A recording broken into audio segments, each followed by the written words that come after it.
everybody. How's everybody going? I am James Chen, and welcome to Season 2 of First Attack. How's it going, everybody? Happy New Year. Hope everyone had a great holiday season, and we're starting anew now. We're in Season 2, so we're back to Episode 1 of First Attack and for Level 3 Focus. And we're bringing you a whole another year of, hopefully insightful stuff here, just to try to help the fighting game community as much as possible here. Now, for those of you people who may be tuning in for the first time, First Attack is a show that we've put here on UltraChenTV, specifically designed to cater to new players. And there's not a lot of content out there for new players, and so it's actually really hard for a lot of people to get into fighting games. I was reading a really good article. Actually, I'll probably tweet out the link after the show is done, just talking about a different approach to how to learn fighting games. And one of the comments that he said is he doesn't actually think fighting games are hard to learn, but they are infinitely hard to teach. And I kind of agree with that in a lot of ways. Fighting games, as you play it more, you start figuring things out. But the hardest part is, honestly, one of the things I think that makes fighting games tough is that whenever people such as ourselves are watching stuff like on TV, we watch NBA, we watch football, we watch tennis, for example. You sit there and you see, for example, a quarterback who can just hit his mark every single time, or you see, LeBron James go just driving through people and dunk the basketball. All of us sitting here at home, who love basketball, who want to learn to play basketball, we don't actually jump in and go, hey, you know what, I'm going to dunk like LeBron James can right away. And so what happens when we actually go to the court, we're very realistic about it. We're like, I'm not as good as the NBA players, so I'm just going to sit here and play however I can. I can't dunk like them, so I'm just going to be fine. And that's actually one of the, I think, disconnects with fighting games, is that a lot of people watch players like Justin and Yipes and, Mike Ross and, Filipino champ, PR Balrog, Daigo, Sako, Infiltration. And when they actually see people playing this online, the first thing they think is, I want to play like this. And so what happens is I feel like a lot of players are setting themselves kind of unrealistic goals. You see Justin with Rufus doing stand short, stand fierce, one frame links, and it's just, you think to yourself, well, obviously I need one frame links in order to win, because that's what Justin does. Doing that consistently, probably very similar to being able to, throw like the most wicked curveball that you could possibly imagine as a pitcher, right? It's just not an easy thing. It takes a lot of practice. So, I feel like what I'm going to do this year for First Attack is I'm going to try to...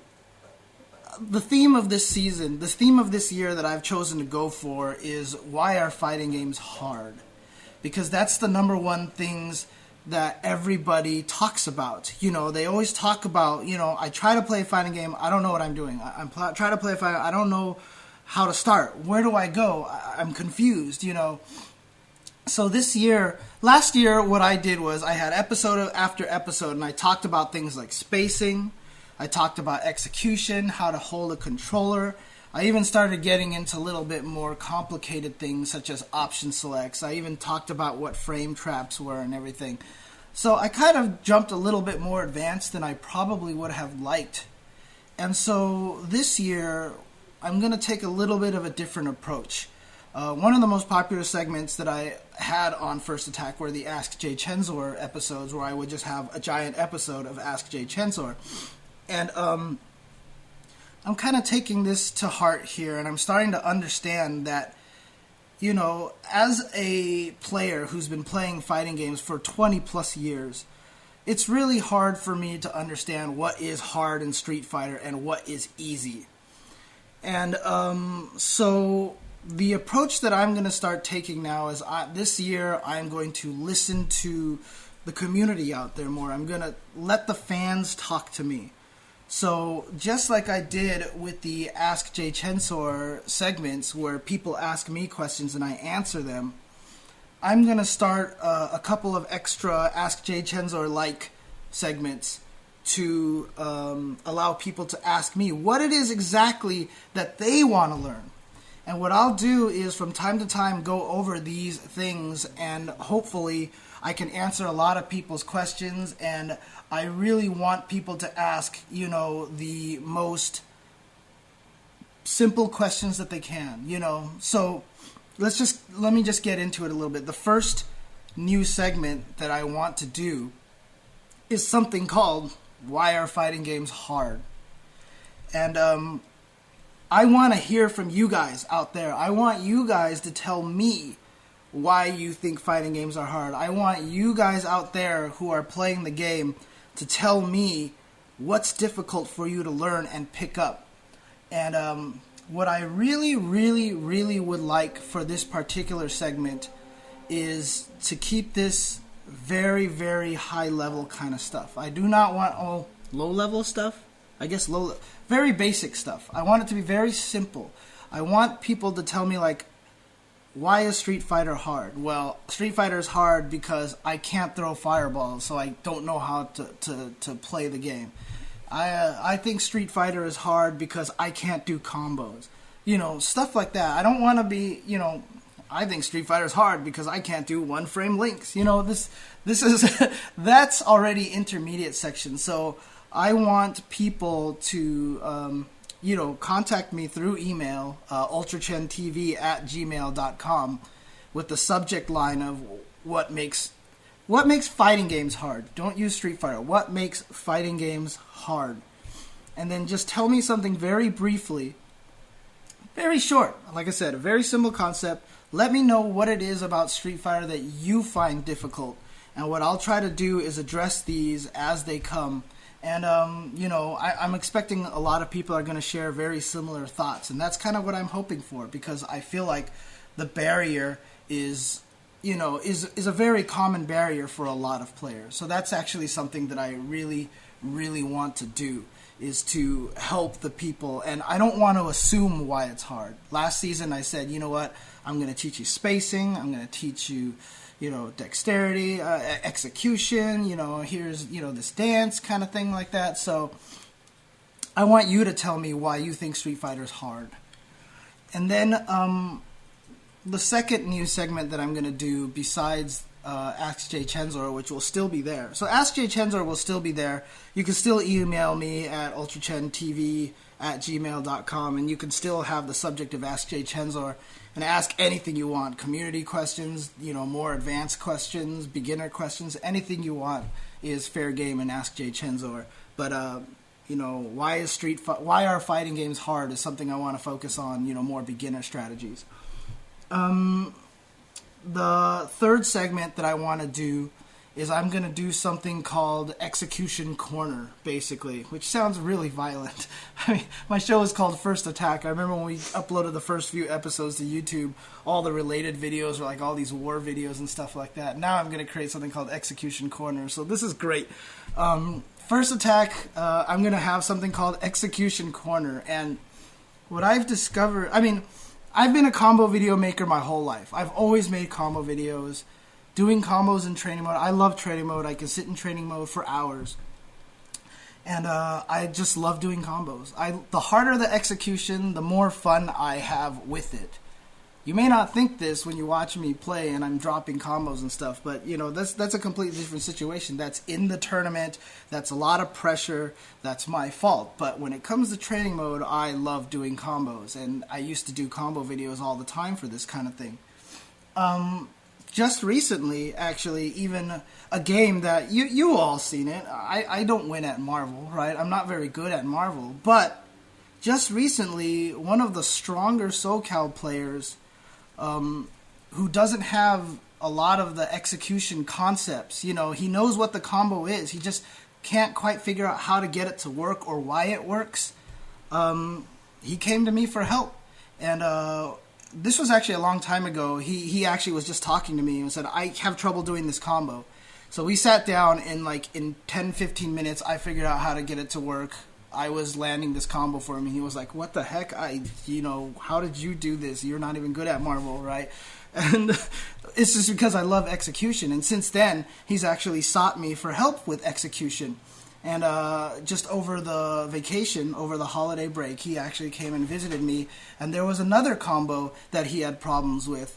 And I sat down, hashed it out, and I figured it out. And I did a bunch of stuff and helped him come up with great techniques on how to make it work. So that's another thing that I want to do. This is more intermediate / advanced stuff, maybe even basic stuff if you want just help with low forward into super, for example. But this new segment I have is going to be called Execution Corner. And what I want you guys to do, email me, ultrachentv@gmail.com with the subject line, Execution Corner. And tell me stuff that you have trouble doing. And I don't care what game it is. To be honest with you, I've barely played Tekken, I'm bad at Tekken. I've barely played Persona, I'm bad at Persona, right? I've played a little Guilty Gear, I can do it, I'm not good at Virtua Fighter. King of Fighters, oh my gosh, you don't want to get me started. But the important thing is, if you ask me a King of Fighters combo, for example, let me finish my thought. If you try to get me to do a King of Fighters combo, and I can't do it, that's actually super valuable. That's going to be really, really important to see, because what I'm going to do is I'm going to figure out how to make the combo work and talk it through and explain to you what I'm thinking and explain to you the techniques that I'm going to use to see if I can figure out how to do the combo. The example I was about to give was that there was a Leona combo in King of Fighters 13. I was doing the trials. And I had a lot of trouble doing it, and, it took me a while to figure out. It was one of her HD combos that required her flash kick motion. And one of the things that you start discovering about King of Fighters is, if you do a flash kick, charge down, hit up, and a button. I've played Street Fighter so long that I'm used to going from down to up, back to down, and then hitting the button, so that when I activate the special move, I'm charging from the first frame possible. This is not possible in King of Fighters. You have to make sure you hit the button while the controller is at up. So I figured that out after a while trying to do it, because I could get the move out sometimes, but not all the times. And you see top players all the time. They can do it consistently. So it's not random. It's not something weird like some magical touch they have. There's a logical reason to that. And by watching me try to break down this kind of logic, I'm hoping it'll help a lot of people understand how to start overcoming execution barriers. A lot of people think that execution is the reason why they can't play fighting games. This is too hard to do. I cannot learn this. I cannot do this consistently. And hopefully by watching how I break combos down into little pieces, that you'll be able to figure out how to do things more consistently. So those will be the three segments I'm going to do. I'm going to keep Ask jchensor. I really like that segment. A lot of people seem to really enjoy it. The next one is what makes fighting games hard.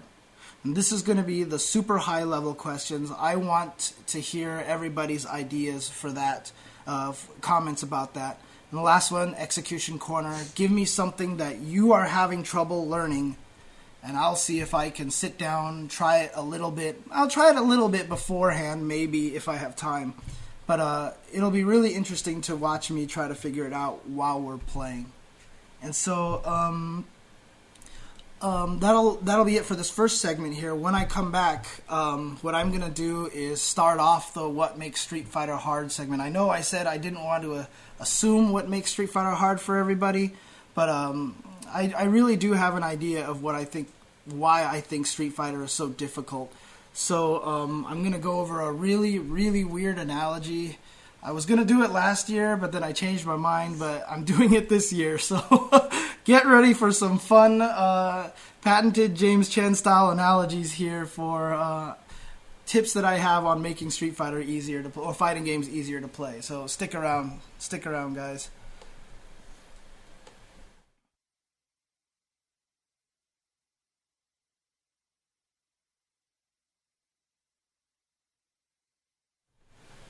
Alright everybody, welcome back to First Attack, Episode 1, and again, for those who watched First Attack for most of season 1, if you haven't seen it, it's all archived on youtube.com/UltraChenTV, so you should be able to catch all the episodes. I think there was a couple of them that didn't quite make it there, and hang on a second, guys. Let me introduce you my little friend right here. He is disturbing me, so hang on a second. Alright, so, what was I saying? Yes, so last year, I really wanted First Attack to be as much for beginners as possible. However, what ended up happening was that it just started getting a little more complicated as it kept going. I got into frame traps, I got into option selects. I still would like to do episodes for more complicated things in fighting games, from time to time, but I really felt like I kind of stepped away from that. So, what I'm actually... Excuse me for a second, guys. Sorry, guys. One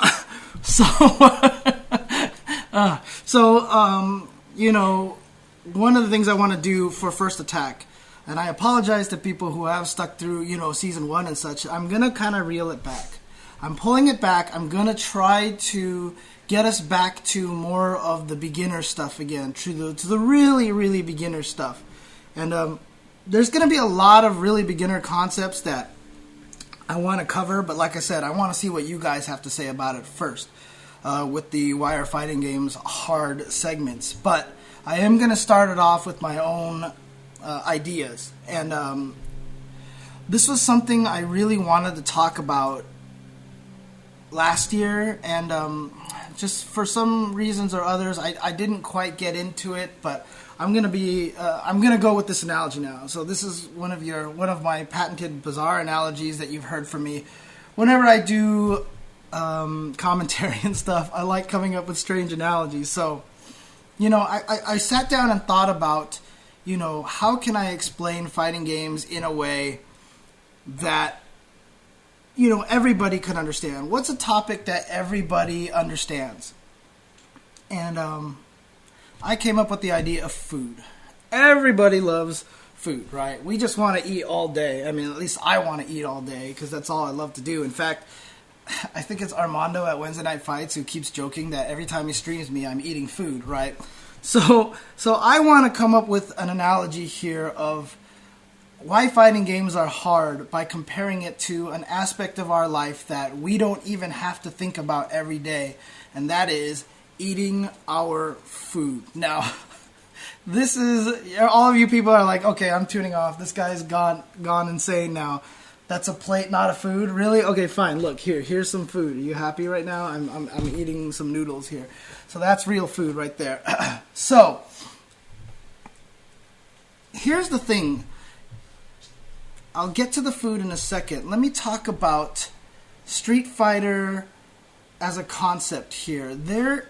Street Fighter is a hard game to learn because there is very little automatic progression built into the game. I've talked about this a little bit in last season, but I'm going to talk about this again. There's very little progression. When you play a game like League of Legends, you start off weak.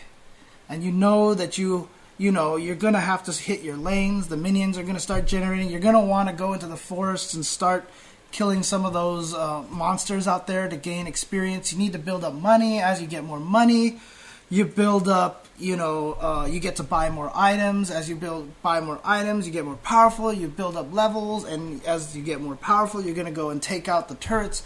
There's a progression here. You have a plan. You have a goal already for you, so that when you start, you're not confused. You know exactly what it is that you need to do.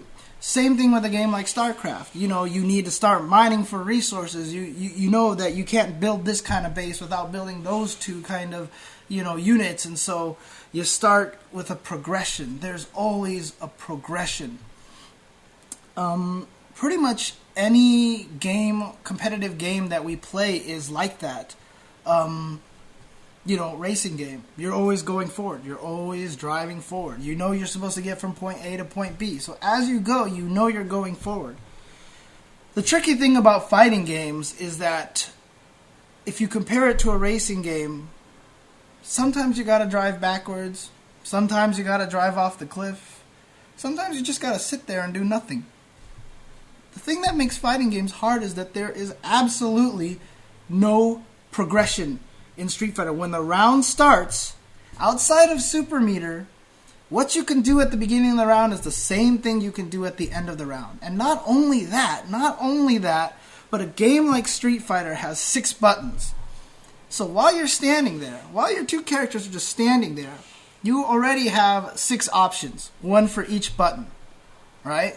And then you can crouch and hit all 6 buttons. Here's another 6 options. You could jump straight up, hit 6 buttons, another 6 options. You could jump forward, you could jump backwards, you could dash forward, you could dash backwards, you could walk, you could focus attack, you can do a special move. If you have a bunch of special moves, you have a fireball, you can throw a jab fireball, you can throw a medium fireball, you can throw a fierce fireball.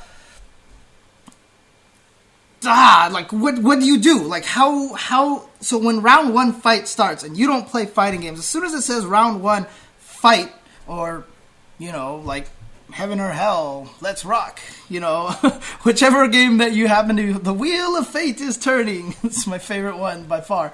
As soon as it starts, what are you supposed to do? What are you supposed to do? And that's what makes it difficult. This is where fighting games have trouble.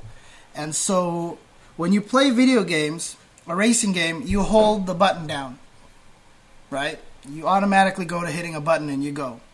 If you play a shooter, what are you doing? You're hitting the button. You're clicking your mouse because you just want to keep shooting people, right? If you're playing League of Legends, you're clicking because you want to move. The game, most video games are geared towards you being active and hitting buttons and doing stuff. And the weirdest thing about fighting games is more about learning when not to hit buttons. Because hitting buttons a lot will get you killed. Because if you keep hitting buttons, you're not moving anywhere, you're leaving yourself vulnerable, you can't block, and all this other stuff. And so the natural, human nature thing that we all want to do, which is hit buttons, is like the wrong thing to do. And so when round 1 fight starts, what are you supposed to do? How do you know what you're supposed to do? This is what makes fighting games hard. And this is where my strange food analogy comes in. And, that's a really good question. So let me see if I can take care of that for you, sir. There you go. Okay, so this is where my analogy of food is going to come in. Let's think about for a second. All of you guys, if you walk into your kitchen right now, well, not all of you guys, but some of you guys, if you walk into your kitchen right now and open up your kitchen cabinet, you're going to find all sorts of things in there. You're going to find a plate, you're going to find a bowl, probably going to find a bigger bowl like this. You've got chopsticks, grabbing all this. You got spoons, you got forks, you got knives, you've got all sorts of stuff. And look here, I've even got a giant plate here, right? So I've got a big plate here. So the interesting thing about it is when you have a desire to eat something, let's just say you're saying, you know what, I want to eat a bowl of cereal right now. I'm really hungry for a bowl of cereal. You're going to walk into the kitchen, you're going to pull out a bowl, you're going to pull out a spoon, and you're going to eat your cereal. And you've walked into this kitchen full of chopsticks and knives and plates and wrong-shaped bowls and everything like that. But yet, for some reason, as soon as you walked in there, because you know what, you're hungry for cereal, you're going to grab the right utensils. You know, if I say I want to eat a bunch of spaghetti, you're not going to give me a plate like this, right? It's too small. You can't do anything with this. You're not going to give me a knife, and that's it. So it's completely wrong. But the interesting thing about it is when you think about the possible combinations that you have in the kitchen, I mean, I haven't even pulled everything out. You've got cups. Let's talk about drinks, right? You have cups. You have all sorts of crazy utensils. You know, I only have chopsticks because I'm Asian, right? Like, how many other crazy kind of utensils are out there from all the other cultures and such? You know, I mean, it's there's so much out there for how you're supposed to eat your food. Yet somehow we have the ability to walk into the kitchen and we know exactly what, I'm going to call them weapons, that we need for that particular meal, right? Now, what would happen if I said to you right now, I'm going to tell you, for all the people out there who don't speak Chinese, if I said, go into the kitchen right now, get me everything I need so that I can eat some niu rou mian, right? Well, you people are going to be like, what the hell is that? Like, I have no idea what the hell that is, right? So you're going to walk into the kitchen and you're just going to look at the cabinet and you're going to be like, well, I don't know what to do. So you're just going to grab a plate and, you know, I said it in Chinese, so maybe chopsticks, you know. Probably a good guess, you know. So you have kind of like an educated guess. But the problem is you don't know for sure. You're walking into the kitchen blind, so you cannot pick your weapon of choice. You can kind of see where this is going. I talked about at the beginning of the round, when it says round 1, fight, you have all this stuff available to you. You have pretty much your entire armada of moves available to you. And one of the key things to making fighting games easier for you is to start understanding which silverware or utensil you need for that particular food. So once you start looking at it in situations where when you play a fighting game, if you're at a certain distance from an opponent, if you're trapped in the corner and he's throwing fireballs at you, if you happen to be a screen apart from each other, if you've knocked him down and you're ready to jump at him, these are all different dishes. And you have to know which ones are the optimal ones to use. Because obviously with a bowl of cereal, I could potentially eat it with this bowl. I could eat it in this bowl as well. Either one of them would work. And that's what kind of makes fighting games good. There's more than one option for everything. There's more than one solution to everything. However, you know, for example, a plate's not going to work. No one eats cereal with a knife. And so you've already cleared out 90% of your kitchen. You've already cut out probably 95% of your kitchen. In fact, you probably have your favorite cereal bowl, and that you're going to go for that one exact bowl and that one exact spoon, and you're just going to use those two things. You know exactly what you want to do in that particular situation. And that is how you have to learn to play fighting games. In all the situations, and this is why experience is so important. This is why, you know, I tell people, go play online, play to learn, not play to win. Because when you play a lot of matches, you'll get to a certain situation, and you may not win. The certain situation may body you, and you'll be like, you know what, I just got destroyed. I got put in the corner, you threw a bunch of fireballs at me, I could not escape. This fight's impossible. What am I supposed to do? There's no way. But the key thing about that is you've identified a meal that you don't know the utensils for. So what you have to do now is go research that. Figure out ways around it, and that will prompt you to go into forums and be like, how do I get out of this situation? Or let's say you're a Bison player, right? So you're going to go on the internet, you're going to find some Yipes Bison footage, you're going to find some Andy OCR footage, you're going to find some Jago footage, you're going to find, you know, all sorts of Bison footage out there. Happy Medicine, for example. You're going to find all this footage here to figure out how to get out of that situation. Then once you've learned that particular situation and you know what your options are and you know what to do, the next time you get put into that situation, you have the proper reaction for it. The reaction may not work, it may work, but at least you've already eliminated 95% of the kitchen and you only have that one little small chunk of stuff that you need to know, that you know what to do with. And as you keep playing the game and get yourself put into these situations and you learn more about that kind of, you learn more about that situation, the stronger you're going to become. The reason why a lot of players like Justin and Ricky and PROG are so strong is that they've played fighting games for years and they've hit every situation that you can possibly imagine. And there's very few situations that are new to them. It's very hard to throw these guys for a loop. You knock them down, you go for some cross-up thing, they'll be like, all right, I've been in this situation before. And this is why players like Justin, for example, can win at games that he doesn't even play. Like, he doesn't even practice this game, and he'll come out and, like, get third place in a tournament. It's because he's been in the situation before. He knows what his character can do. So he doesn't need to know the details of the game. He just says, well, from my experience, whenever I'm put in this kind of situation, I know if I know a well-placed uppercut right here will diffuse this kind of momentum from the opponent. And he can get it to work even in a game that he rarely plays.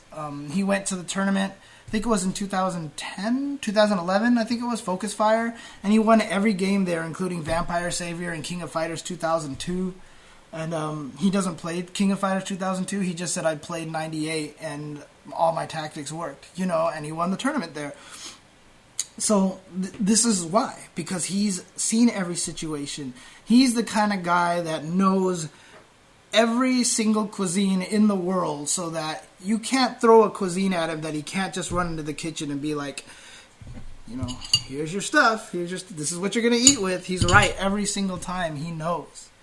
And so that, to me, that's what it takes to learn a fighting game, is to learn how to eliminate the majority of the incorrect options and start focusing on the correct options. And so, I mean, I guess, food analogy ending now, so the James Chen weird food analogy is over here. But then the real question comes down to is, how do you learn how to filter out the bad moves? Like, how do you know what's the wrong stuff to do, and how do you learn to pick up on the correct things to do? So I'm going to take a quick break right now, and when I come back, I'll talk about that a little bit and help you hopefully learn how to decide what the correct stuff to do is at the right times. So stay tuned, guys.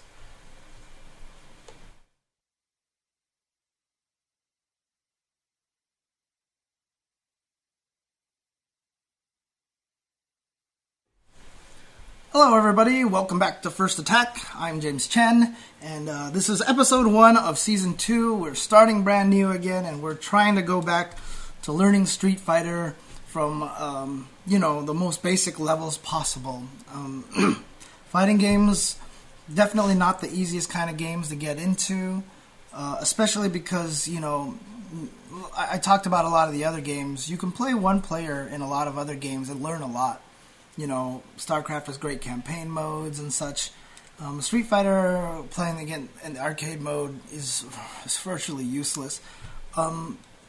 Teaches you some minor fundamentals, learning when to pulling out uppercuts and stuff like that. But for the most part, it's not going to help you learn how to fight against another person. The nice thing about games like StarCraft, League of Legends, whatever, if you play against bots, they do a decent job teaching you the strategies and stuff, because, like I said, games have progression. And so fighting games don't have a very obvious progression. So I talked about learning to read situations, treating every single situation you run into in a fighting game as a unique situation. And when you run into that situation, memorize the situation, categorize the situations. And once you have it that way, start figuring out what works in those situations. So I said, by the time you get to the point where you're as good as someone like a Justin, when you're in a situation, you already know like the 10 most optimal things to do, and every other option is completely out of your brain. You've already killed every other option. So question is, considering the fact that in a fighting game, especially games like Tekken and such, you have hundreds and hundreds of options. Because let's face it, one of the things that a lot of people don't even realize is that taking this step is an option. Taking a bigger step is another option. Walking a little backwards is another option. Jiggling back and forth is another option. Twitching by crouching really fast is yet another option. So there are hundreds and hundreds and hundreds of options for a player playing a fighting game. So the question really comes down to is, how do you learn to filter out the 95% of the useless stuff? For example, if I'm a full screen away from Ryu and I am, let's say, Guile, I'm not going to flash kick. I'm not just going to throw out a flash kick from across the screen, because what is that going to do, right? I'm just going to flash kick, and then Ryu is going to be like, okay, sure, and then he just keeps throwing fireballs. Or if you're Honda and Ryu throws a fireball, I'm not going to headbutt, because I know the headbutt's going to lose to the fireball, right? So why would I do that? So, you start filtering out the mistakes, the things that will get you killed, the things that will hurt you. So what you then do is just start recognizing that as a situation. Okay, I'm Honda. I am across the screen from Ryu. He throws a fireball at me. This is a situation. This is a specific moment. This is a key moment that you have to take note of. Ryan Hunter kind of talked about key moments in his. He analyzed the devastation match between Latif and Justin Wong, and he talked about these moments and recognizing moments. And it's a really, really great piece of advice. In fact, honestly, I really suggest you follow him. He's at OS Ryan Hunter on Twitter. He's doing the fighting game thought of the day right now. So every day he's trying to put out some good advice to people on fighting games. So he's just tweeting that out there every day. So you guys should follow him and check that out. I've been retweeting that myself. But you have to recognize these moments. So Honda, screen away from Ryu, he throws a fireball. This is a moment here, and it probably even varies whether he throws a fierce fireball, a strong fireball, or a jab fireball. But let's not get into too much details here. Let's keep it simple. Ryu throws a fireball from a screen away, and you're Honda. So now what you're thinking to yourself is, what are my options here to try to get to Ryu? Okay, because if I sit back here this entire time, Ryu's going to keep throwing fireballs at me. Eventually, he's going to win, right? Because if we both start the round with full health, I'm probably going to land on a fireball. I'll probably block a fire inevitably. So sitting back there, I'm not going to dodge fireballs for 99 seconds, right? This is not a good option. So you have to start weighing your options down. And this is where experimenting comes in. You're not going to know the right option a lot of the times, and that's okay. But the important thing is you can't get frustrated when you're in that situation if you can't find the solution right away. You cannot think to yourself, there's nothing I can do. There's nothing I can do. Because if there was nothing you could do, then you would see that happen all the time. You would just see someone do something and they can't win. Sometimes that happens. There are some games that have situations that are completely unbalanced where certain character matchups cause that to happen. But for the most part, fighting games are devoid of, pure 100% effective tactics. And so once you've recognized the situation, this is where you start experimenting. And, if you've played your character enough, if you've experimented with them enough, and you have a familiarity with this character, you're already going to eliminate, I would say 60% of your options. You already know a bunch of things aren't going to work, right? So Ryu throws a fireball at you from across the screen. Not going to hit a bunch of normal moves into the fireball and stuff like that. You know that Honda has this straight up neutral jump heavy punch that lets you guide him around, specifically for getting over fireballs and such. You know that the body splash can get through fireballs sometimes. You have an idea as long as you know these things about your characters. So you start picking the ideas. And so you know what? Ryu threw a fireball at me. I'm going to jump forward. So you jump forward, and let's say Ryu threw a jab fireball. You jumped over. He had enough time to walk under you and uppercut you. So you're like, okay, this didn't work. So the next time you neutral jump, hit heavy punch, and you guide yourself over the fireball, Ryu can't hit you. Now you're like, you know what? Okay, I found a great solution for this situation, the full screen situation. Now here's the interesting part. You've neutral jumped, hit heavy punch, and you've fallen a little closer to Ryu. This is a brand new situation. Landing from your jump over a fireball, now you're not a full screen away.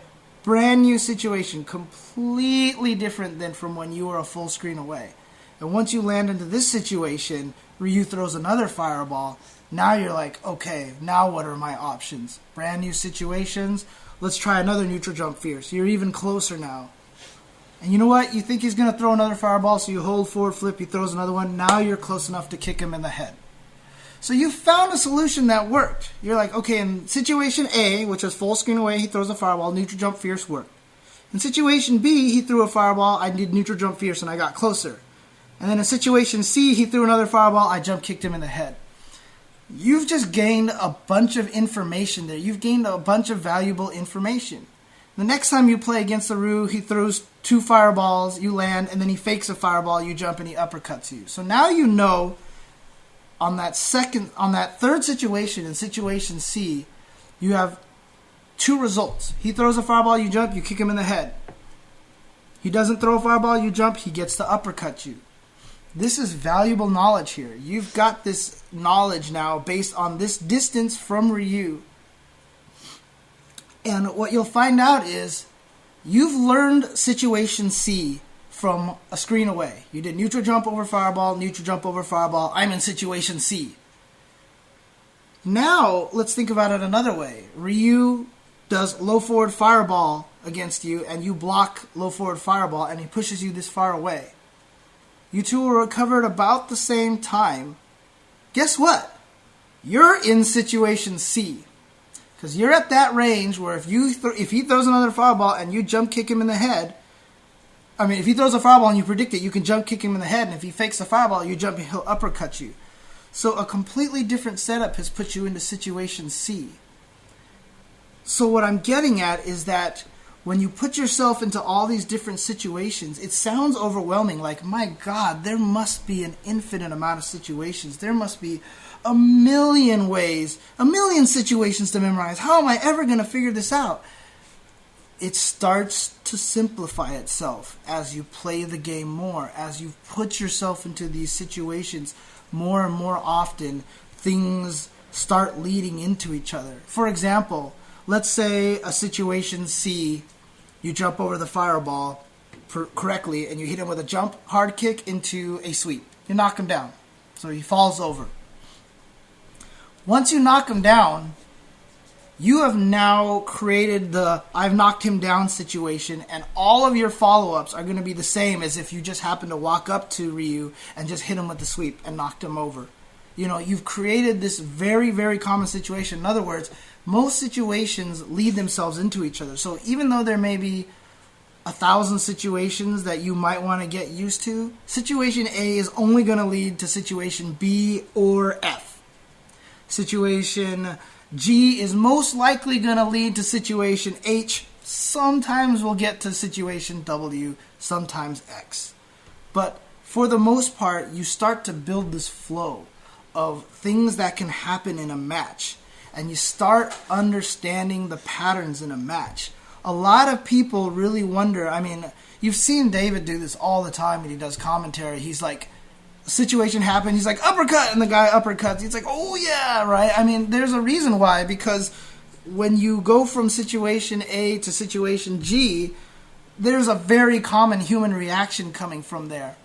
And so this is how you learn to play fighting games. You realize what your best options are at each situation, and then you learn the paths that they lead.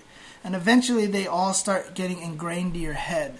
Really, honestly, the truth is fighting games, like I said at the very beginning of this thing, all other games are about hitting buttons. You know, you play a racing, you're holding the button down to accelerate.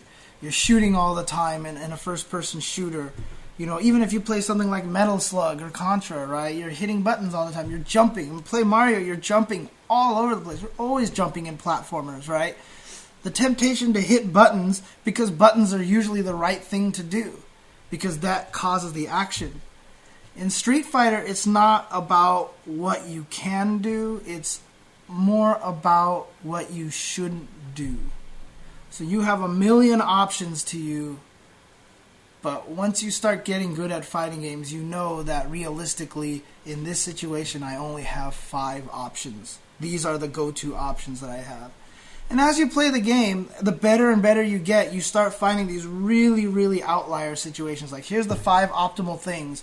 But I know this guy is really smart, so this sixth option will probably work on him. Seventh option will probably work on him. You know, this is really important. This is where it starts to become important to learn to read your opponent, to fight your opponent and such. So, you know, honestly, it's...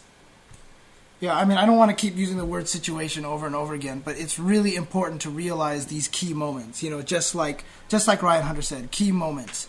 So recognizing this, learning what the options are, how to string them together, that is a very important concept, and that's one of the things that makes fighting games hard, because if you're not looking for this, if you don't understand this concept, it's hard to progress, it's hard to learn. You're just sitting there throwing fireballs, you're hitting buttons, you're kind of having a good time, but you don't realize the consequences, and you don't realize you're putting yourself into very familiar positions that you've been in before.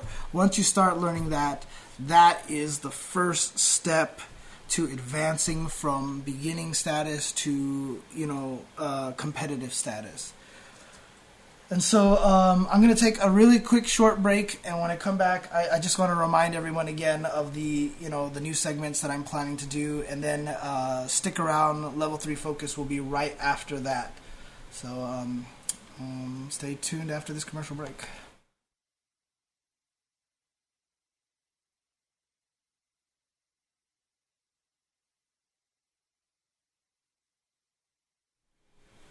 Hello everybody, welcome back to First Attack. Again, this is the first episode of Season 2. I want to sort of reel ourselves back in, start over again, get back to the basics of fighting games. And so, you know, the Ask jchensor segment's going to remain. Please send an email to ultrachentv@gmail.com with the subject Ask jchensor to ask me any question that you want, you know, about community, about what I think about certain games and such like that.